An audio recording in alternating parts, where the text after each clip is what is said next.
Hi, my name is Sarah Horn. I am a graduate student at CU studying environmental journalism, and I'm going to interview Frank Eparvier. And what is your role here at LASP?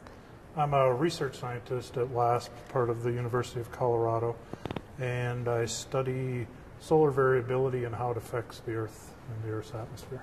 What is the 11-year solar cycle? Let's see. Let's go back to 1611 or so, when Galileo first started looking at the sun with a telescope and saw sunspots. After that, more people started looking at the sun and counting spots on the sun, and they discovered around the 1700s that there were times when you saw more sunspots and fewer sunspots, and it repeated itself in a cycle that was roughly 11 years. Explain what it means to be at solar minimum.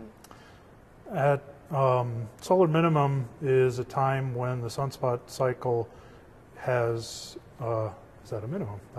It's not kind of obvious, but Right. It means that the sun has very few spots, very little activity, but it also means that the sun is dimmer in the light that it puts out, and there's a lot less magnetic activity happening that can affect the Earth. How is that different than being at solar maximum?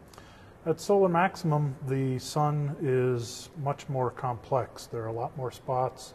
The magnetic field of the sun is all knotted up and not very simple, whereas at solar minimum, the sun is a nice, simple dipole. But at solar maximum, a lot of magnetic activity emerges from the sun and makes it very complicated, and that increases the amount of light coming from the sun, the amount of solar flares, and coronal mass ejections, which are big blobs of plasma that shoot off the sun and can interact with the Earth. Why is this solar minimum longer than the solar minimums in the past, like 3 or 4 cycles? Why is a good question. Nobody really knows the answer. You hear a lot of people in the press saying, oh, it's an unusual solar minimum. It's really only unusual compared to the last 3 or 4 cycles.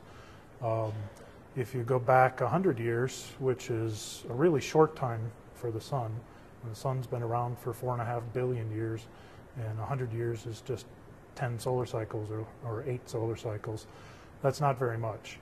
And even within the period that we've been looking at the sun, counting sunspots or flying satellites to look at the sun, we've seen variability that is similar to what's happening right now.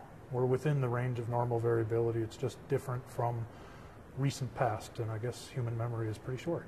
What do you think is most misunderstood about the relationship between the sun and the Earth? And misunderstood or not understood? Not understood, misunderstood. There are a lot of things we don't understand. We're really kind of at the point where weather forecasting was about 30 or 40 years ago. When you can predict, that means you really understand what's going on. You understand the physical processes, and the test of any model of anything is its ability to predict. And we're only now building models that are capable of making reasonable predictions that are based on real physics as opposed to just statistics.